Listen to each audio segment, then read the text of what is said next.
আল্লাহ, আমি ছাড়া এই দুনিয়াতে তোমার গোলামের অভাব নাই, কিন্তু তুমি ছাড়া আমার আর কোনো রব না। তুমি ছাড়া আমার কথা শোনার, আমার ডাকে সাড়া দেওয়ার দ্বিতীয় আমার কেউ না। তুমি মাফ করতে পারো, তুমি ক্ষমা করতে পারো, সব গুনাহ আজকে স্বীকার গেলাম। আমি সবচেয়ে বড় গুনাহগার, এমন কোন গুনাহ নাই আমি করি নাই। স্বীকার যান, অনুতপ্ত হন, চোখের পানি ছাড়েন। চোখের পানি ছাড়লে গুনাহ মাফ করে দেয় কে?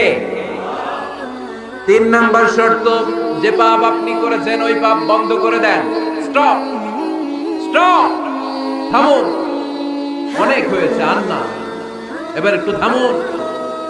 যেই পাপের জন্য ক্ষমা চাইছেন, থামেন, ওই পাপটা বন্ধ করে দেন। You have to stop what you have done, what you have committed from sins. যা আপনি করেছেন এটা থামায় দেন। না থামায় দিলে তওবা কোনোদিন আল্লাহর দরবারে কবুল হয়। 3 নাম্বার, ওই পাপ কাজটাকে মনের ভেতর থেকে ঘৃণা করা শুরু করে দেন।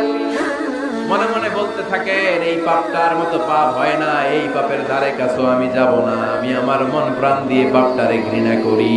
You have to hate what you have done.